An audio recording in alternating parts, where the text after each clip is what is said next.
A bustling bistro buzzed with subdued conversations and the tinkling of cutlery, yet every noise appeared to fade when Ethan positioned himself between the shaking server and the impeccably attired gentleman who had elevated his tone toward her. "She's under my care," Ethan stated, his voice even but resolute enough to pierce the dining area's strain. The heiress Aries, positioned at the edge booth with her circle, halted midway to grasp her goblet, her gaze fixing on the solo father who had just altered the pace of her night. Something in the manner he positioned himself, shielding yet composed, as if he had mastered enduring tempests without allowing them to overflow, caused her pulse to falter. To the others, he was merely one more patron safeguarding a server. To her, he was a fellow burdened with unseen tales in his stare. Ethan hadn't intended to attract notice. He was simply there to collect carryout following his extended hours at the workshop, pondering how his girl, Lily, would greet him with a lopsided grin and a barrage of inquiries about her assignments. But upon observing the server cower beneath the harsh critiques of an affluent patron, he couldn't stand aside. Intervening for others had become instinctive to him ever since circumstances compelled him to rise strong for Lily after her mom departed. He steered the server behind him with a subtle gesture, then surveyed the space, sensing the stares searing into his spine. One of those belonged to her, the figure whose reputation preceded her, but whose existence few genuinely comprehended. Clara Montgomery had devoted most of her 26 years observing the globe through shaded limo panes, high-rise vistas, high-end shades. Heir to a vast opulent conglomerate, she possessed all but the liberty to inhale without spectators. The evening had commenced like countless prior galas. Her dad's longtime associates and their refined offspring orbiting her as if she were a prize to be revered or claimed. Then Ethan's timbre sliced through low and assured, and an inner shift occurred within her. He didn't waver beneath the scrutiny. He didn't appear to perceive her as more than a fellow diner at a booth. She coveted that poise. Once the supervisor escorted the irate fellow out, Clara observed Ethan inquire after the server and proceed toward the doorway, his takeaway sack dangling gently from one fist.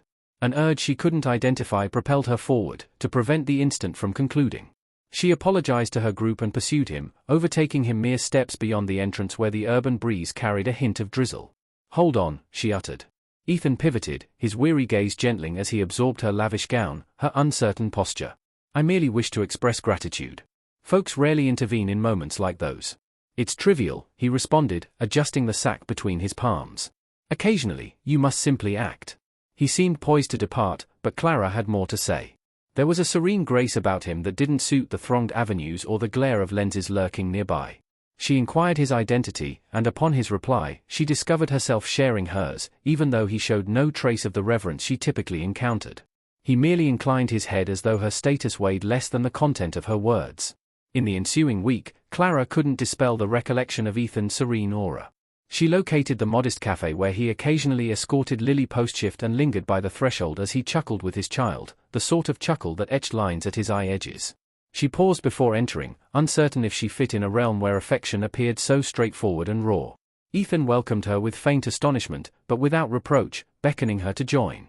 Lily, inquisitive and wide-eyed, queried her identity, and Clara grinned, replying thoughtfully, concealing the burden of her lineage. Yet Clara's existence wasn't crafted for secluded nooks. Gossip soon circulated in her sphere. Murmurs regarding the heiress consorting with an auto repairman. Narratives twisted to sully both their standings. Her dad, guardian of the clan prestige, challenged her, cautioning that she couldn't jeopardize their heritage for a man who clashed with their archetype. Clara sensed the familiar restraints constrict, but she couldn't erase the image of Ethan in that eatery, unwavering as a Pierre. She craved that reliability, not just for her own sake, but for one who might regard her beyond the tabloid frenzy. When she encountered Ethan once more at the green where Lily launched a glider, her chest throbbed with equal parts anticipation and dread. She confided the mounting strain, how effortless it would be to retreat, yet how unattainable it seemed. Ethan attended, his features inscrutable initially, then eased by empathy. "You owe no one the iteration of yourself they've predetermined," he murmured. "The sole debt is to exist in a manner you won't lament in hindsight." Clara recognized then that clinging to the sanctuary of convention would equate to forfeiting her essence.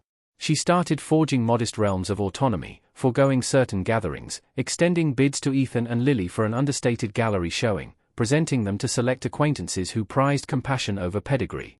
Gradually, she erected a connection between their realms, board by board.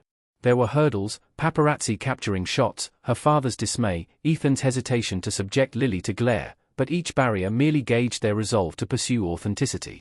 One drizzly dusk, Clara positioned herself anew in that identical bistro, this occasion at an edge booth. Ethan entered tardily, his locks moist, Lily nestled against his side with a sketchpad. He regarded Clara and perceived not the Aries the metropolis idolized or resented, but the lady who had opted to remain beside him amid gales. As they partook in a subdued supper, Clara grasped she no longer sensed immobilized under any observation. The coziness among them, the mirth bubbling from Lily's mouth, constituted a subtle uprising against a society too keen to gauge value by figures. By the time they ventured out, the downpour had ceased. Clara intertwined her fingers with Ethan's, indifferent to the shutters over the road or the rumors they might kindle. Existence would never mirror the fables others fabricated about them, but it could be genuine.